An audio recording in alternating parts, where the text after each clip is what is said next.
announcements. Yeah, bad game last night.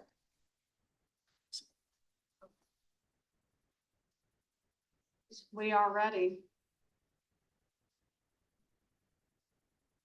Sounds like the dings have ended.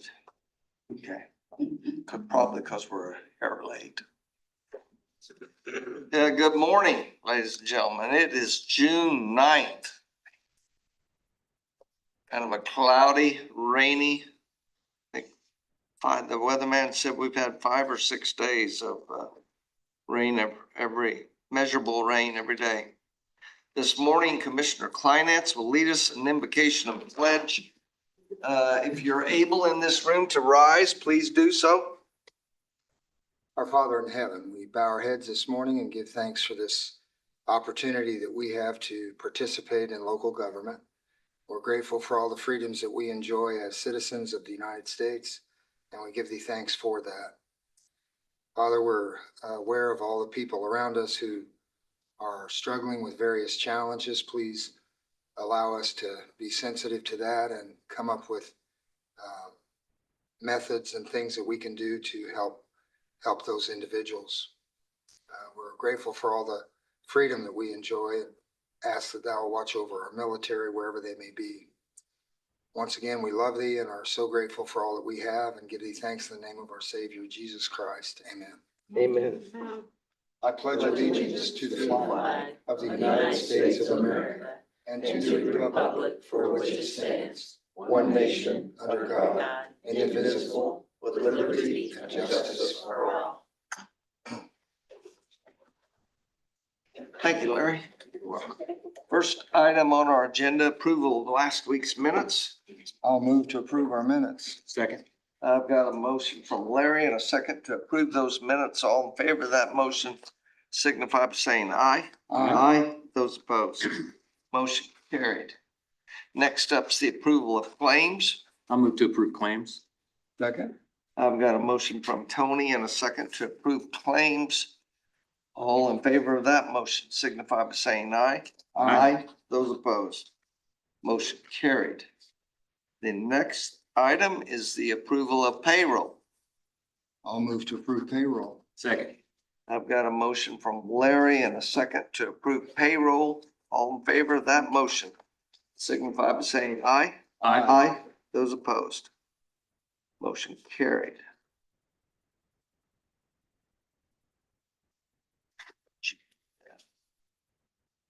Under our weekly reports, first of all, our new permit report last week. Another big week, 37 permits issued, fees collected $10,103. The estimated value of construction, $4,571,698. And included in that was several Arbor Home and Beacon Builder constructions. Our next item, weekly report, is Danny Hollander, our county engineer. Good morning, Danny. Morning. Morning, Danny. What do you have for us? Just a crew report for last week. We replaced culvert pipes on 250 East and 850 South. We did some sidewinding on 1200 East, 800 North, 1075 East. We picked up some trees in Wayne Park, worked on signs. And then we mowed in Wayne and Jackson Townships, some of the troubling intersections. And then the contractor was finished mowing in Clay last week. That is all I have. Got any questions for Danny? Danny, just a note, I know you have a lot of these, but 500 West where Wolf Creek gets out, washed, it's probably 12 inches deep in places just along the shoulder there. Talk about. Danny, still got a big pothole out on 400 there south of Chanel's Corner. Have y'all Just been able? dodge it then, Tony. I do Just try dodge it. around I do dodge it. I know exactly where it is. You know where it is. But, Quit hitting it. Have you guys been up to the Taylorsville area? And we are not gonna approve that claim you submitted to fix your broken wheel. That's all right. I'll keep trying. Keep trying. You know the ones I'm talking about up there on Tanny Hill? Well, actually on Tanny Hill, I went looking for them. I couldn't find any potholes on Tanny Hill. Oh, really? They said there was a huge one on, there said there was a huge one right there close to 31. Yeah. Okay. I'll keep. There's a hole on the edge if you get off the road maybe, but I didn't see any potholes. Now Maybe there that's is what a they big meant. pothole in that Old easement there on that between, behind the shopping center. Maybe they mean that hole on the edge. Okay. Is that a different process? No, we just fill it up or, just shoulder, just put stone in it. A lot of the shoulders, especially at corners, they just people keep Okay. making the road wider and wider and, They get Okay, cut thank you. out. yeah. Yeah. Thank you, sir. Okay, thank you, Danny. Okay. Next item on our agenda, we have Shannon Cook with us, our Emergency Management Director. Good morning, Shannon. Good morning. That's Shannon. How are you? I'm good. How are you? Oh, we're good. We have our annual stream gauge agreement, correct? Correct. So this year, again, this is our annual agreement for two of the stream gauges on the Hall Creek. Their locations are the Hall Creek at Hope and near Clifford. So those are the two that the county pays for. There was a slight increase in the cost this year. Last year, the overall cost was $27,200. That's combined with the county's portion and the USGS portion. This year, it is $27,800. Of that, the county's portion is $17,900. And that is included in my budget yearly. Even though we didn't have an increase at budget time last year, I did anticipate and put in for it just in case. So we do have that now in there, so that will come out of my budget in a line item. And that just covers those two gauges? It just covers those two gauges, yes. Where all do we have gauges? You're gonna ask me exact locations. So we have I don't one know, on, just, no. one on Flat Rock, one on East Fork White, one on the Driftwood. There are 3 on Hall Creek and 2 on the Cliff.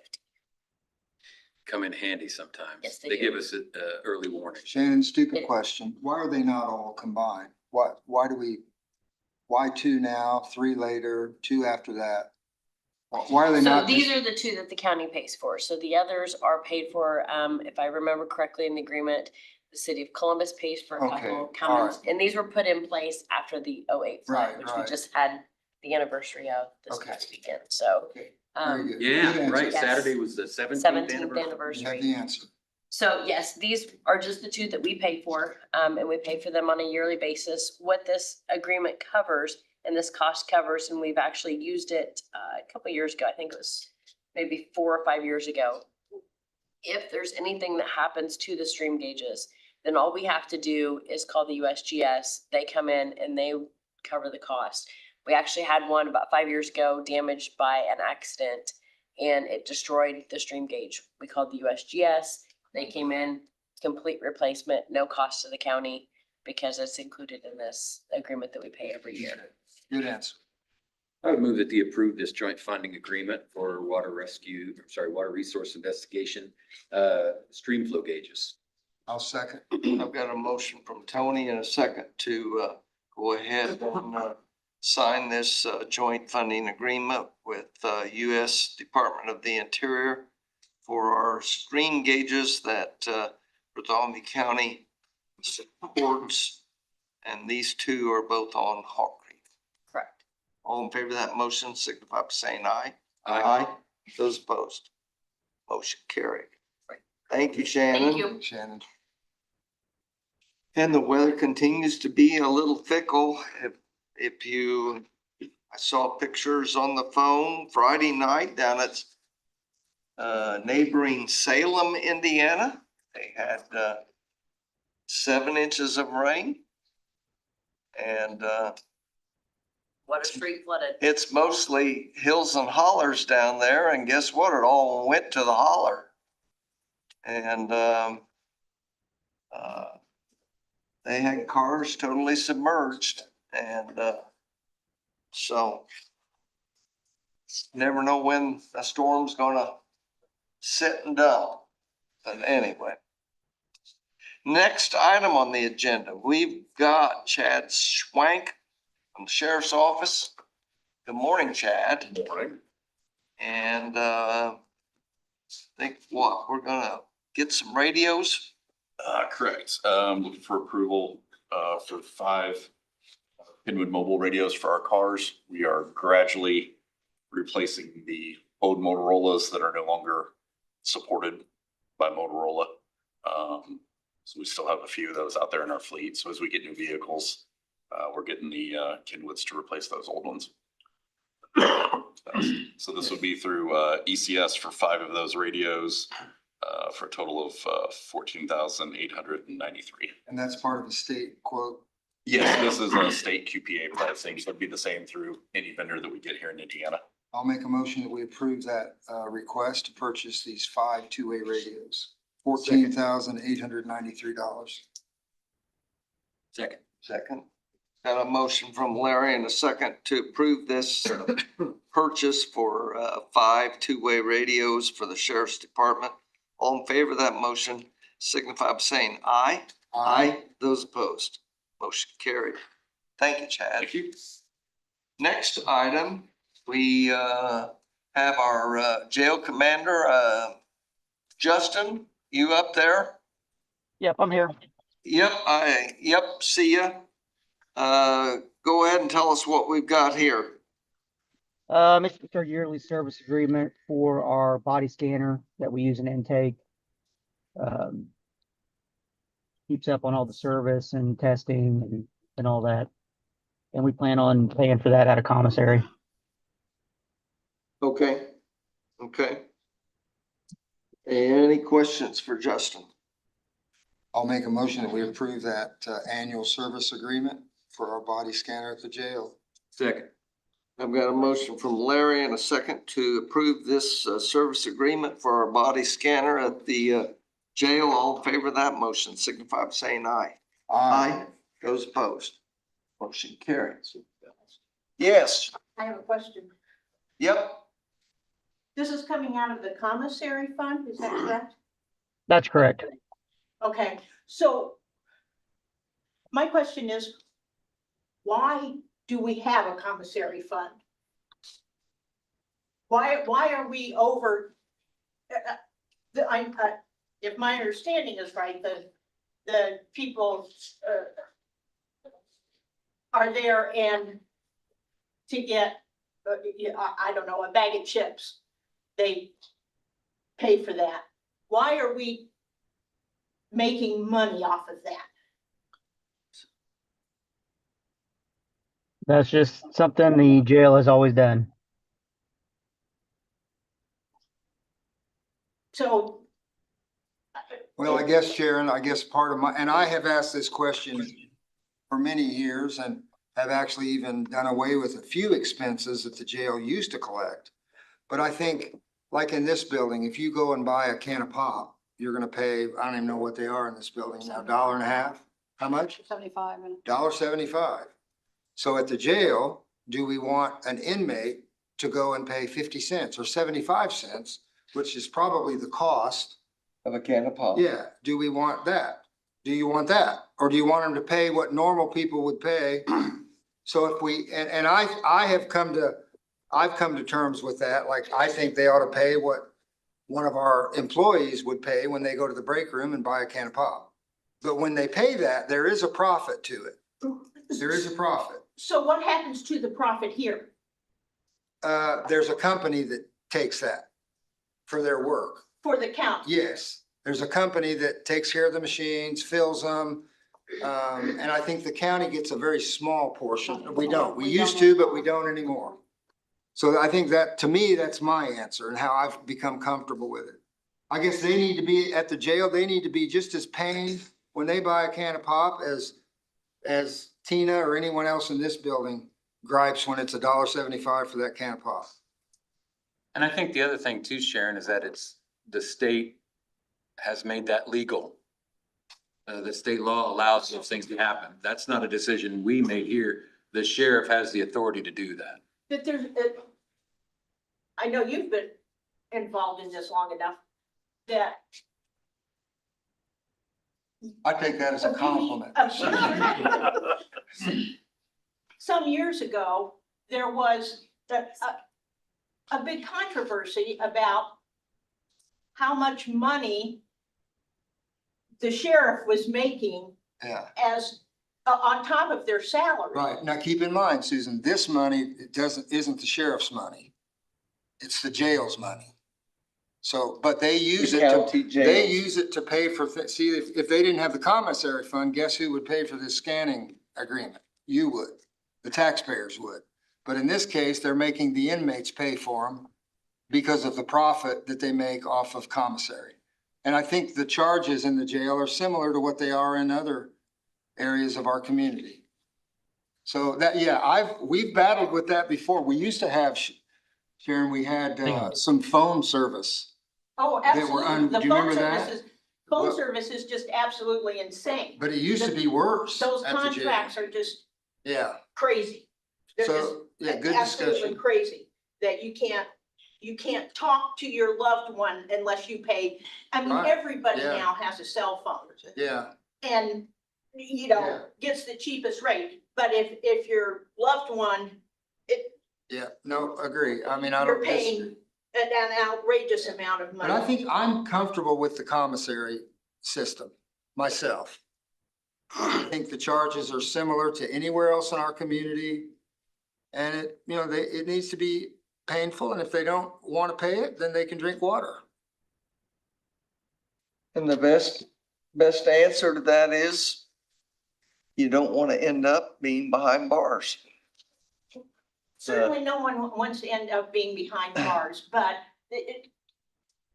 the system also keeps people behind bars sometimes when, you know that person is going to show up. So Yeah. Sharon, question, if you were in charge, if you were the sheriff, and you'd be a fine sheriff. If She you were might the be too sheriff, kind. would the pop machine be, cause your cost is about 70 cents on a can of pop, probably. Would it be 70 cents in the jail? Or would you keep it $1.75 like everybody else charges? I personally, I'm sorry, I don't see making money off of it. So you would keep it at 70 cents? If that's what it costs. All right. Fair enough. Are you, that's part of your campaign Right, platform? right, when I run for sheriff. All right, fair discussion. Yeah. Appreciate that. Justin, you got all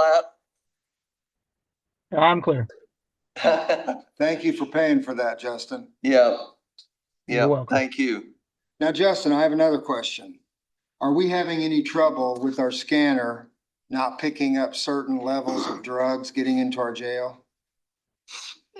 No? It's working as expected. I mean, it's not a medical device. So, I mean, it doesn't scan like a CT scan or something like that at the hospital. It has to Okay. emit such a low level of radiation that, I mean, it does what it's intended to, but obviously there's things that are going to sneak past it. All right, good answer. Thank you, Justin. Okay. Next item. We have Rachel Floor David with us this morning. Good morning, Rachel. Good morning. You make a yearly visit to us. Do. Glad to have you. Tell us what you have for us here today. All right.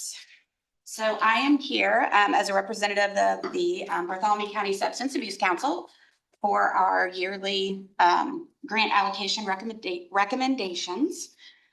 This year, we had a total of $70,507.32 to allocate out. Total requested in grant funds was $108,482. So a lot of tough choices had to be made. A lot of conversation and a lot of thought went into these allocation recommendations. So category of prevention education, BCSC, $3,897. The library, $1,843.24. Big Brothers Big Sisters of Bartholomew County, $4,500. Community downtown, CCC in conjunction with Shine Kindly, $2,000. Healthy Communities, $2,000. Indiana Youth Group, $1,000. Recover Out Loud, two different projects in the prevention field. So one is being recommended to be funded at $4,000, one at $1,500. St. Peter's LifeWorks, again in combination with Shine Kindly, $2,000. Turning Point, $3,700 for a total of $26,440.24 in the prevention education category. Okay. Treatment intervention, BCSC, $5,000. Community downtown CCC, $2,840.74. Healthy Communities, $1,500. Recovery Cafe Columbus, $3,500. St. Peter's LifeWorks, $4,500. Task, $3,099.50. Tasks in conjunction with Reigns to Recovery, $4,500. And Turning Point, $1,500 for a total of $26,440.24.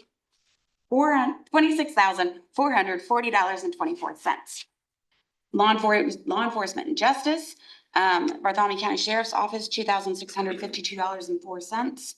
Columbus Police Department, $14,974.80 for a total of $17,626.84. And I think we always ask you every year, where do these funds come from? So these funds specifically come from alcohol and drug offenses that are committed at our local community level. So the offenses under IC 33-37-5-9 or IC 33-5-10. Both of those. She was prepared, Carl. Most of those require a fee to be paid. And so once that is paid, that is collected by our local auditor's office. 25% of that total is sent up to the state for the state drug-free communities fund. 75% of that is held locally here by our auditor. Then comes to the council, the LCC council, for that recommendation that I just put before you all. Thank you. No, Carl, you ready for a motion? I sure am. I'll move that we approve the recommendations made by this group. And I think the total ended up being $70,507. $507.32. Okay. Second. I've got a motion from Larry and a second to approve this budgetary recommendation for the substance abuse community plan. All in favor of that motion signify by saying aye. Aye. Aye. Those opposed. I have seen Rachel, thank you. Rachel, Thank you, you're giving Rachel. this report to the council this evening as well? Yes. They'll probably get a little bit longer version. They tend to ask a whole lot more questions than you guys. Well, there's a lot do, so- more of them. So be lucky. You guys got the very short version. Thank you, you. gentlemen. Thank you. Our next item on the agenda then, we have Sherry Jewett. She's the Executive Director for the Alliance for Substance Abuse Program. And you have a request of us, correct? Well, actually, I'm not going to ask for any money, believe it or not. I just really want to give you all an update on where we are with ASAP, some of our projects, some general information. Sure. So first of all, I wanted to let you know on a subject near and dear to your heart, the county jail. We applied for and did receive federal funding for a grant to expand our adult drug court and our family recovery court. And the way that impacts the jail directly is that we have staff in the jail identifying potential participants for the adult drug court. And what we're able to do is move them out of jail out of jail more quickly and get them into the court system and back out into the community. How often are they there? They are there once a week, and we actually have used some of our excess ASAP funds, and I'll explain how we have excess funds. And then I'm sure they work closely with Justin very and his closely with people Justin who have and identified potential candidates. actually, they're identified by QCC staff. So you all are probably aware that the jail did a contract with QCC for medical services. In addition to medical services, they actually have a treatment program for people with substance use. So at Sheriff Lane's request, we moved the funding for the jail treatment program to ASAP's budget. And we signed a contract with QCC to provide therapists who are running a treatment program in the jail for people with substance use. So they have 2 people hired, and we did change that program some. Originally, the program was focused on people who were in jail for an extended period of time. But that is not the majority of people. As you know, many more are admitted to jail, serve shorter time sentences, and are released, or they don't spend much time. Well, that group of people wasn't getting any substance use treatment at all. They weren't getting assessments. They weren't getting referrals to treatment. So we have revamped the program to focus more on those who will be going back out into the community with the goal of trying to reduce the likelihood of any further issues with their How substance are the use. results? We've been doing this now about 6 months, so I don't have a lot of results yet, but we are monitoring that closely. Okay. So I wanted to update you on that. We're also providing reentry planning and support, which is a critical piece, because when people are released from jail, if they don't have an appropriate place to go to live, if they don't have assistance with finding a job, they're likely to reoffend. So we have staff who are providing that support without requesting any additional funding. We are able to do that through our grant funding and also through our ASAP funding. The other thing that the county has done, which is another one of the items I want to talk about, is the county council has invested a significant amount of opioid settlement funds into housing. So over the last couple of years, we have increased our recovery housing beds by 60. So what that means is people that are getting out of jail are much more likely to have a safe place to go and get support for their substance use. So any questions on that? How about employment? We You put assist some of them. these 60, what about employment? So if you're in a recovery residence, you have to meet program requirements, which include being employed. It includes going to a minimum of 5 meetings per week. It includes random drug screens. It includes attending house meetings so that you build that culture of support within the house. So when we say recovery residence, it's really a program that people participate in. And we have increased the number of people that are coming out of jail or community corrections or on probation that are in those houses. So we have tried very hard to pull the funding from the opioid settlement funds, the community needs, what we know the needs are of people getting out of jail, and put that together to provide more support for that population. What do you do when I don't have a job?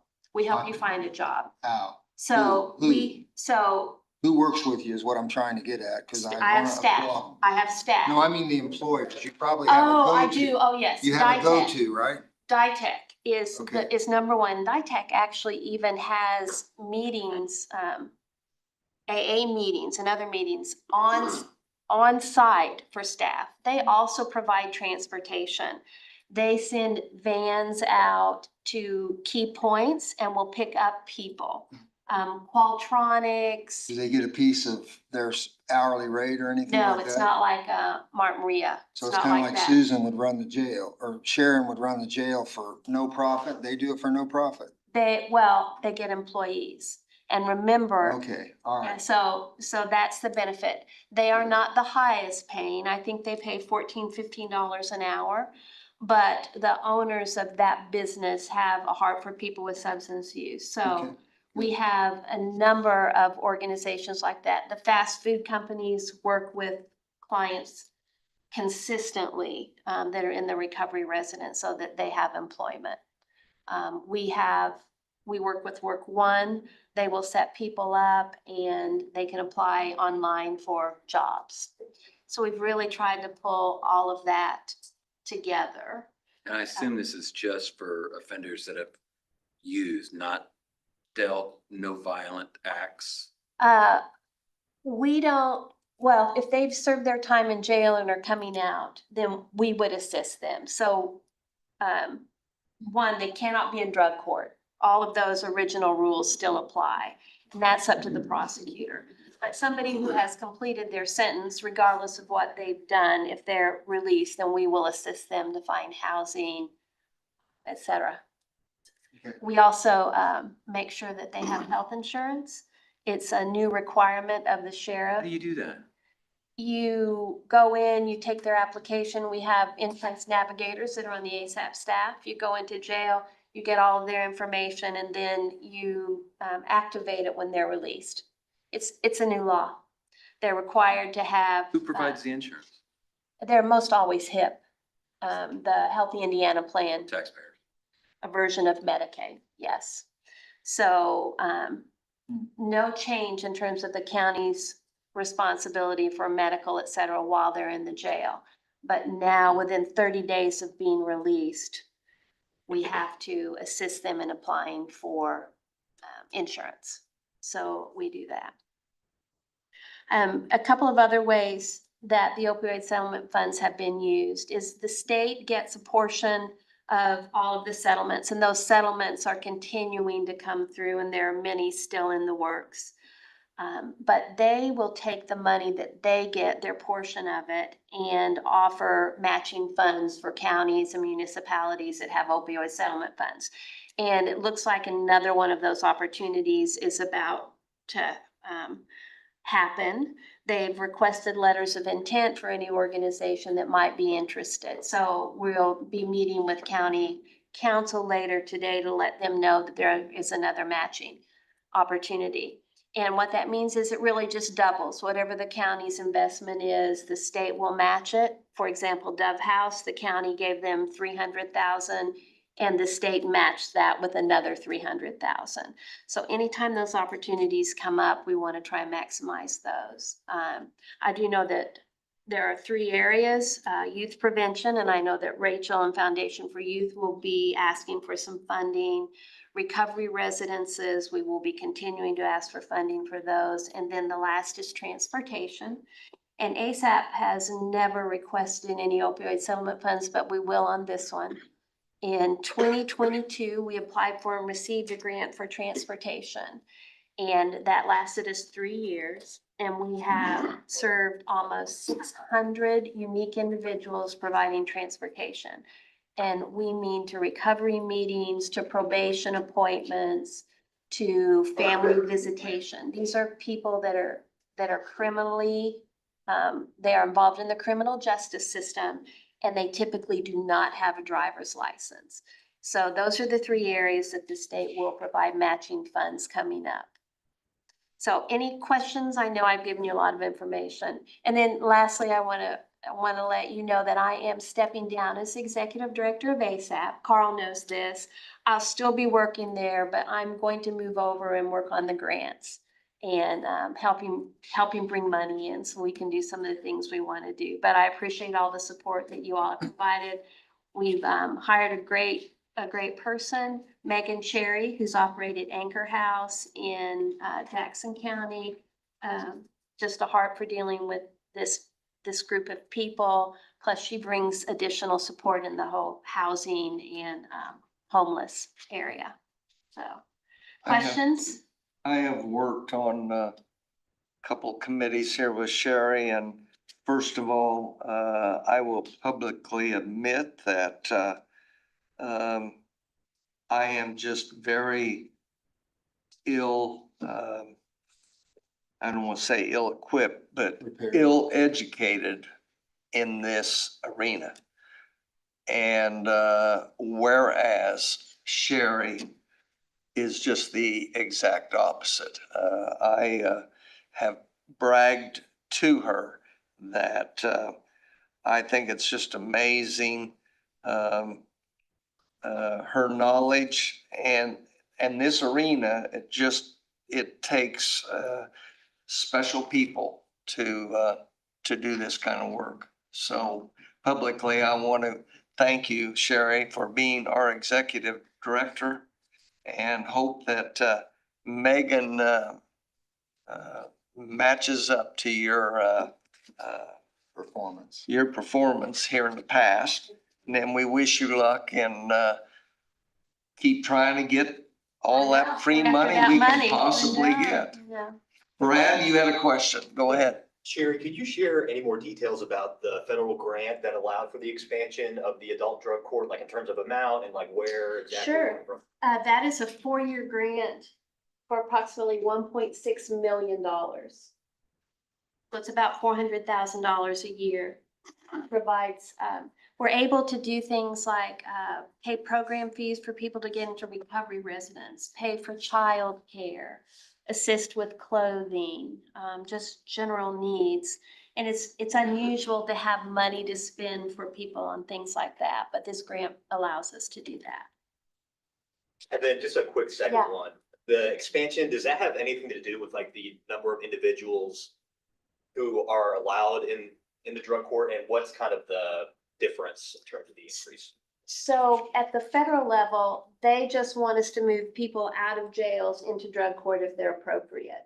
Here at the Drug and Family Recovery Court, they're able to handle 30 to 40 people between the two programs, although they are not currently at that number. So our goal, and that's the purpose of the grant, is to increase the number of people in those problem-solving courts. Got it, thank you. Mhm. Any other questions for Sherry? Sherry, thank you. Thank Thank you. you for coming you this all. morning. Thank you. We'll see you this afternoon at county council. Yes, I we will. guess. All right, bye-bye. Our next item on the agenda, Tony, you want to speak to that one? Yeah, we had initially hoped to appoint a new member to the Bartholomew County Plan Commission. The law states that it needs to be a Democrat. We've tried to do this twice and we've run up against the city's 2-mile jurisdiction. So we had originally had Elizabeth Kessler had volunteered, but it turns out she lives within the 2-mile buffer. So she doesn't qualify. So we're gonna have to back up and try again, Sharon. And Sharon, we were hoping that you might be able to help us find someone that would qualify. They have to live in the county and they have to not live within the 2-mile buffer of the city. Okay, so we're gonna scratch this for the day and hopefully we can get this done in the next couple weeks. Thank you, Tony. It was very, by the way, it was very kind of Elizabeth to volunteer to do that. And she was disappointed to hear that she wouldn't be allowed, but. And she actually lives in the city limits, but owns a farm in the Well- county, but the farm is in the, is that not Actually, she correct? lives at Harrison Lake. Oh, which she you would lives at think would Harrison. be in the county, but it's actually in the, And then her 2-mile farm buffer of the also is city. in the 2-mile buffer, so. yeah. You can actually live in the jurisdiction area or own property in the area. But both of her, But yeah, both instances, she's in the buffer zone, so. Under miscellaneous, we do have a ratification of expenditure. Yes, Bobby, you're with us this morning. Good morning. Good morning. We do have a ratification of an expenditure to Sentry. It is, the total due is $5,936.40, and it is for the locking mechanisms specific to the doors in the jail. So it would be all of those slider locks in the back, and it is from Sentry Security Fasteners. I'll make a motion that we ratify that expense. second. Got a motion from Larry and a second to ratify that expense for the jail. All in favor of that motion signify by saying aye. Aye. Those opposed. Motion carried. Thank you, Bobby. Thank You know, you. one of the things that we do here is that if an expense is over $5,000, it must be approved in a commissioner's meeting. And those types of checks and balances are becoming more and more important. Yeah. That's the end of our published agenda. Any items from Zoom land or our audience here today? We thank you all for coming. We are adjourned. We'll be back here next Monday morning at 10 o'clock.